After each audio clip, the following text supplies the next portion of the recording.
aujourd'hui, nous avons le grand honneur d'accueillir Dominique Bonnat, académicienne. Madame Bonnat, vous êtes née à Perpignan, dans une famille catalane. Nous avons été très impressionnés par votre parcours et par la place importante qu'occupe votre littérature dans votre vie. Vous avez ainsi travaillé qu'assistante à France Inter et France Culture. Vous avez été journaliste au Quotidien de Paris en 1980 et avez publié votre premier roman, Les Heures volées, en 1981. Par la suite, vous avez successivement été critique littéraire, toujours au Quotidien de Paris, au Figaro littéraire et à Version Féminin depuis 2004. Plusieurs de vos romans ont été reçus de prestigieux prix littéraires tels que le prix Renaudot, le prix Méditerranée et le prix Interallié. Enfin, le 18 avril 2013, vous êtes élue à l'Académie française au fauteuil 33 et devenue ainsi la 8e femme immortelle depuis la création de l'Académie 1635.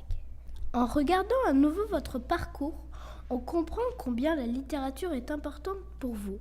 Pourquoi est-ce le cas ? Que vous apporte la littérature ?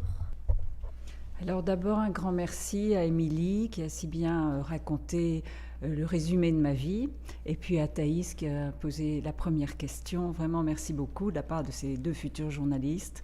C'est formidable. La littérature, elle m'a toujours apporté énormément. En fait, depuis que je suis une petite fille, j'ai toujours aimé les livres. C'est comme ça ne s'explique pas, parce que peut-être mes parents aimaient lire, mais plus encore, ils aimaient raconter des histoires. Et c'était mon père qui me racontait des histoires. J'étais vraiment toute petite. Et cette voix de mon père, je crois que je la retrouve presque dans tous les livres à chaque fois que je lis.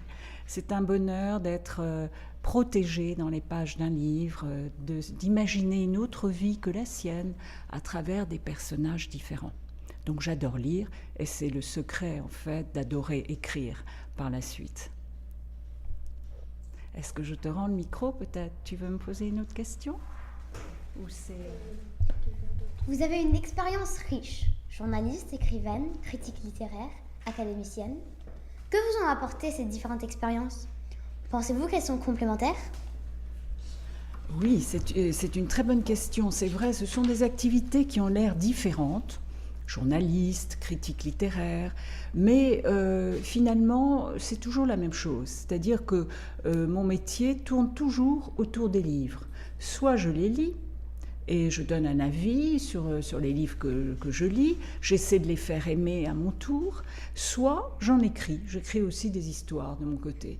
Mais finalement, toutes ces activités se rejoignent dans la passion de lire et d'écrire. J'aime beaucoup écrire. Lorsque j'ai envie d'écrire, je me mets sur mon lit avec un cahier et je laisse mon imagination s'exprimer. Quelles sont vos conditions d'écriture ? C'est Mathilde qui me pose ces questions. Il n'y a pas de conditions. Je crois que c'est merveilleux de laisser aller son cœur quand on a envie de lire, quand on a envie d'écrire. On peut lire sur un lit, on peut lire sur un fauteuil, on peut lire dedans, on peut lire dehors. Quand il fait beau, pas sur la neige, ça devient un peu difficile. Mais il n'y a pas de règle pour ça, pour apprendre à écrire. Je crois que le secret, c'est de laisser parler son cœur, son imagination, et puis sa main, parce qu'il ne faut pas oublier qu'on écrit avec sa main. Et la main, parfois, elle invente des choses toute seule. Elle a des idées aussi, la main. Donc il faut laisser courir le crayon sur le papier, ou le bic, comme on veut, ou le stylo plume, ou le feutre. Et à ce moment-là, on trouve les idées en écrivant. Nous animons un club radio et nous créons en classe un magazine numérique. Grâce à votre grande expérience du journalisme, avez-vous des conseils à nous donner ? Mais en tout cas, c'est un bon entraînement là. Ce matin, je vois ce micro qui passe d'une main à l'autre, c'est pas si facile. Il faut préparer sa voix, il faut avoir une bonne élocution. Ça veut dire qu'il faut prononcer les mots, bien détacher les uns des autres pour que le public qu'on ne voit pas, qu'on imagine à la radio, comprennent finalement ce qu'on dit. Donc il ne faut ni parler trop vite, ni parler trop lentement. Et ça, je trouve que vous le faites très très bien pour le moment. Donc plus vous vous entraînez, plus ce sera facile. En fait, le journalisme, c'est avant tout de la curiosité pour le monde autour de soi, aller vers les gens, leur poser des questions, aimer comprendre, et puis aussi savoir parler devant un micro, en mots simples, ou alors savoir écrire sur un papier, parce que évidemment on peut être journaliste à la radio, journaliste de télévision, c'est également le langage parlé, mais on peut être aussi journaliste dans un journal écrit. Donc dans ce cas-là, ce sont les mots sur le papier qui vont être importants. Nous avons lu que l'Académie française a de nombreuses missions, telles que la révision du dictionnaire, mais aussi la remise de certains prix, tels que le Grand Prix du roman, le Prix de la francophonie, le Prix de la poésie, etc. Pouvez-vous nous en parler un peu plus de ces différentes missions? Y en a-t-il une que vous préférez? Alors, la première mission de l'Académie, c'est vrai, c'est d'essayer de protéger la langue française. La protéger, regarder comment elle évolue au fil des années, enregistrer tous les mouvements qui ont lieu dans la langue française. Il y a toujours des mots nouveaux qui apparaissent selon les années. Depuis le Moyen-Âge, la langue qu'on parle aujourd'hui, ce n'est plus celle qu'on parlait au Moyen-Âge, ni même au XVIIe siècle. Et pourtant, c'est toujours la langue française. Donc l'Académie regarde la langue et essaie d'enregistrer tous ces changements. Et ça, elle le fait dans le dictionnaire. L'Académie rédige un dictionnaire qu'on appelle le dictionnaire de l'Académie française, qu'on peut consulter d'ailleurs sur le site de l'Académie. Si vous avez envie d'aller sur le site de l'Académie, vous allez trouver une référence à ce dictionnaire. Et donc on se retrouve, tous les académiciens, tous les jeudis après-midi, et on revoit les mots du vocabulaire. Quand j'ai quitté Paris pour venir ici à New York, nous en étions au mot « vérité ». Et donc, à chaque fois, on essaie de donner une bonne définition. Mais cette bonne définition, elle n'est pas la même qu'il y a 50 ans, ou 60 ans, ou 100 ans. Donc, on fait tout cela. Mais c'est vrai que l'Académie se préoccupe aussi d'encourager les écrivains, les historiens, les poètes, tous ces gens qui ont pour outil de travail la langue française. Et donc, l'Académie française remet tous les ans une 60aine de prix littéraires. Alors, tu as cité le plus important, qui est le Grand Prix du roman de l'Académie française, mais il y en a beaucoup d'autres.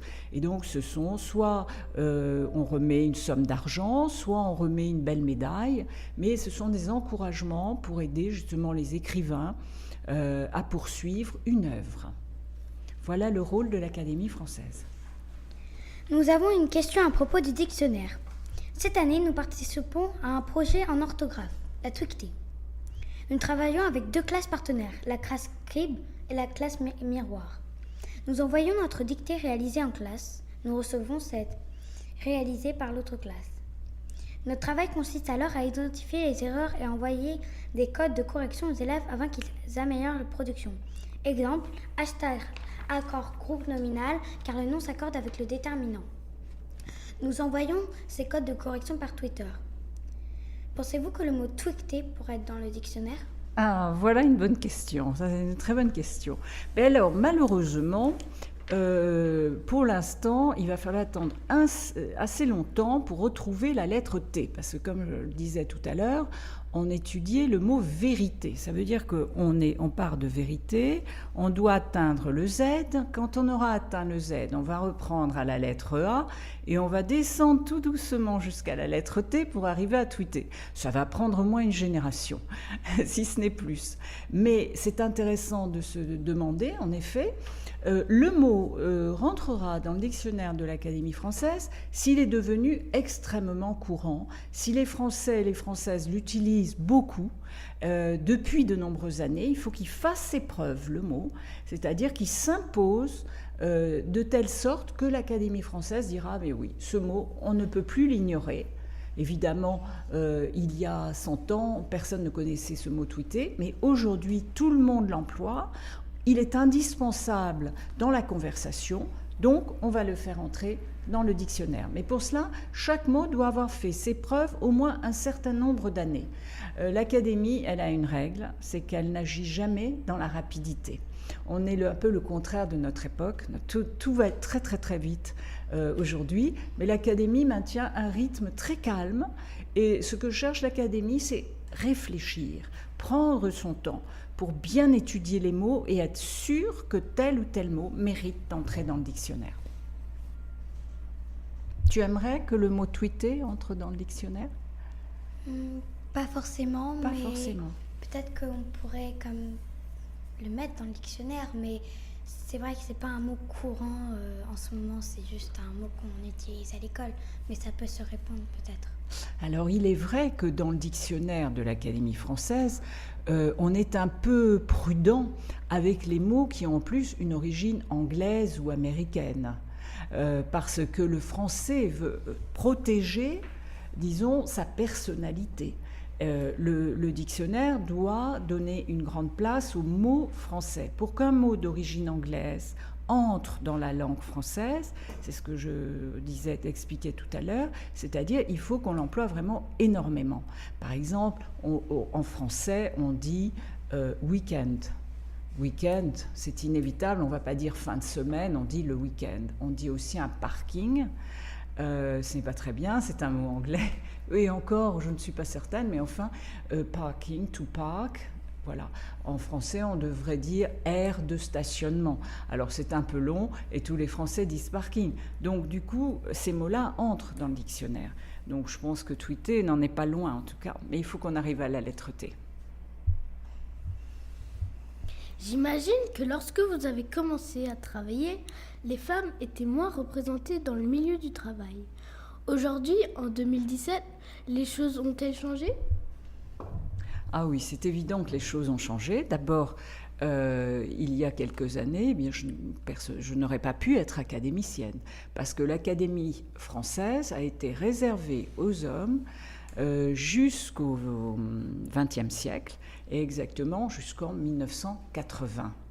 Ça veut dire que depuis sa fondation en 1634 jusqu'à 1980, pendant plusieurs siècles, il n'y a eu que des hommes à l'Académie française. 1980, c'est la date d'entrée de la première femme à l'Académie française. Elle s'appelle Marguerite Yourcenar, elle a écrit de très beaux livres, de très belles histoires, et aujourd'hui, elle n'est plus là, elle est morte. Mais d'autres femmes ont pu entrer après elle. Disons que les portes se sont ouvertes pour elle. Et donc maintenant, à l'Académie, vous savez qu'à l'Académie française, il y a 40 académiciens. Ils sont 40 depuis l'origine. Il faut qu'un académicien meure pour qu'il puisse être remplacé. Donc, sur les 40 aujourd'hui, nous sommes seulement 4 femmes. Nous sommes 4. Quand j'ai été élue en 2013, donc il y a déjà un petit moment, nous étions 6, mais comme 2 d'entre elles sont mortes, notamment Assia Djebar, qui était une romancière algérienne, et Simone Veil, nous ne sommes plus que 4. Donc d'autres femmes doivent se présenter et agrandir enfin, les rangs de l'Académie pour que les femmes soient plus nombreuses. Moi, j'aimerais beaucoup avoir des missions à l'UNICEF et défendre le fait que les filles accèdent à l'école. Mais oui, mais j'espère bien que tu réaliseras ce vœu. C'est très très important que les femmes se donnent un peu de mal pour exercer des postes aussi de responsabilité. C'est important parce que, bon, bien sûr, maintenant il y a une égalité de droits entre les hommes et les femmes, en tout cas dans nos pays, en Occident, aussi bien en Amérique qu'en France. Voilà, dans beaucoup de pays, il y a une égalité des droits, mais dans la réalité des faits, il est vrai que au poste de très haute responsabilité, il y a moins de femmes que d'hommes. Donc là, il faut se donner encore un peu plus de mal, il faut encore travailler, il faut le vouloir, il faut exercer sa volonté pour cela. Donc j'espère beaucoup que tu pourras remplir cette mission et puis aider justement les petites filles qui, dans certains pays, n'ont pas autant de facilité qu'en France ou en Amérique, par exemple. Il y a des pays où vraiment être une femme est encore vécu comme une sorte d'infériorité. Les femmes ne peuvent pas travailler dans certains pays, voilà.